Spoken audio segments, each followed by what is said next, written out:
Hello, hello, hello everyone. Welcome back to another video. Alright everyone. If you like those type of cars that when you drive and the front end is still in the corner of the road, but the rear end is in the other corner of the same road, it's because you're driving a land yacht, literally.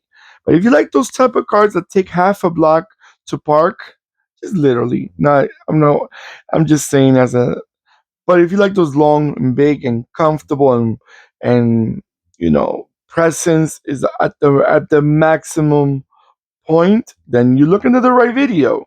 Now let's give it a proper presentation. What I have for you right now is a 1951 GAZ-12 ZIM. Now, no, my friends, I'm not speaking any other language besides English. Yes, the name of the brand is called GAZ, GAZ, which means Gorky Automobile, no, Gorky Automotive Plant. It's a Russian brand. If you're familiar with this brand, it's a Russian brand.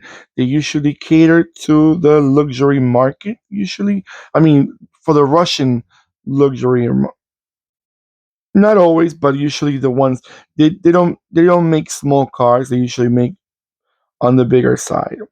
Now, this right here, this model is a full-size luxury car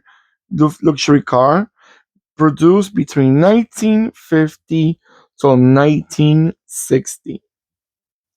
They made it as a sedan, as a Phaeton, which is the one that we're looking at right now, and they also had it as an ambulance. Now, from my understanding, Phaeton, it means like a sedan, but with a convertible, with a retractable rooftop, convertible type. So you get the best of both worlds. You get a sedan. A lot of people like to drive sedans because they're more comfortable, but a lot of people enjoy also those retractable rooftops. That's what usually my understanding is. Is a style is an open. It's actually yes.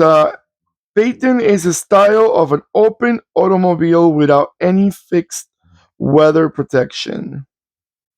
That's usually what it means. Or you have this type of protection. I don't really understand that term a lot, tell you the truth, because in the US, that term, I don't think we ever used it or I never heard about it before. But from what I learned in this car, that's what it means.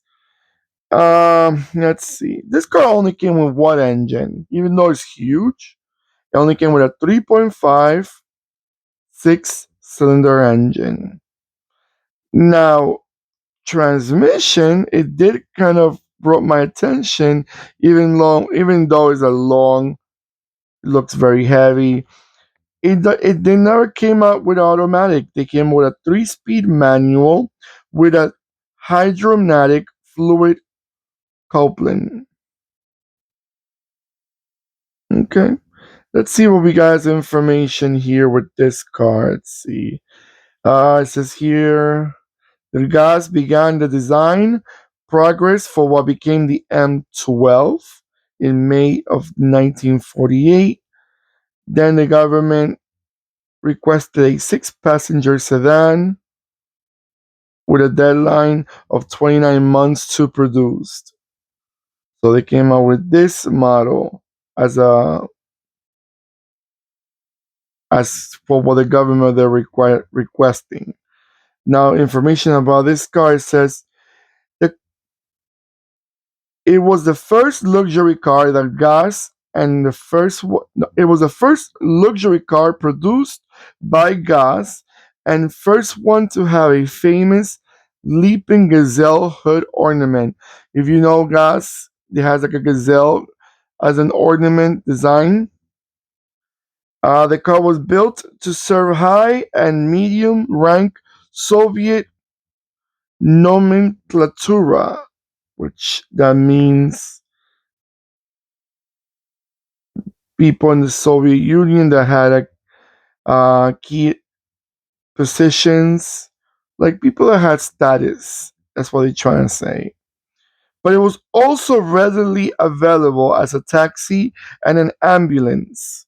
Unlike its cars that took over, ZIM was the only Soviet executive class car that was actually made available for private ownership.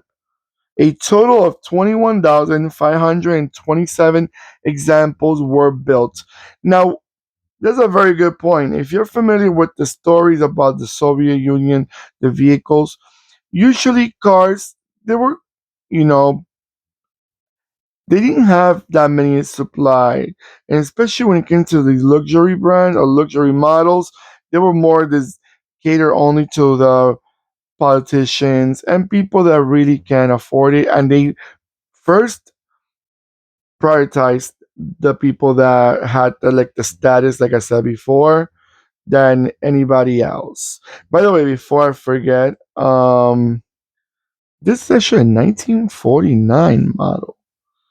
1949, from my understanding, because it says it in the plates. So I'll put in the titles, but they went out between, like, I guess 1949 to 1960, for my understanding.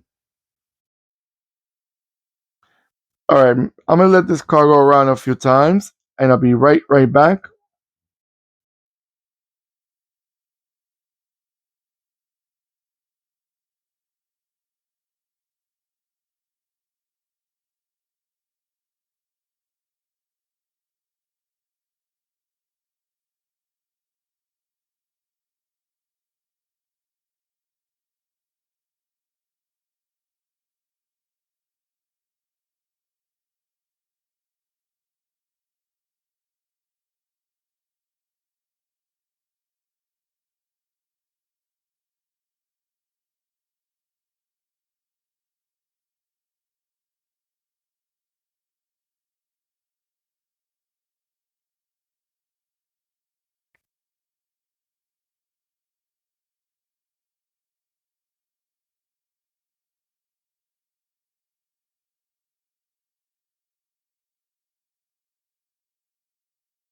All right, everyone.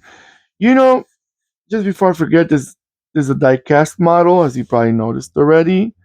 And I gotta tell you, this car has a lot of fashion in it. I like the looks. It looks quite. It gives me very much an American car. I guess back in the days, the American cars were more like the reference that a lot of other brands around the world they might probably want to go forward with. I guess they were looking at those were the cars to go for as a sample to build. And if you like those larger cars, and I noticed that the British cars were other parts of the world, they were looking at the British cars also as an example. If you like more like the smaller looking, you know, cars. Looking and driving, not just looking at driving is the most important part. All right, everyone. Don't forget to comment below what you guys know about this car. If you like them, were you attracted to them, and let me know if you ever seen them in person. Not sure if it was sold in your country. I read also that it was sold in a few countries, in Poland, in Finland. I think they said also in Czech Republic, but it was not exported in big numbers. Again, this car only were built about 21,000, a little more than that. So it's not like a big, big amounts of of cars were built. All right, everyone, stay safe. Don't forget to give me that beautiful thumbs up. Thank you so much, and I'll see you in the next video. Goodbye.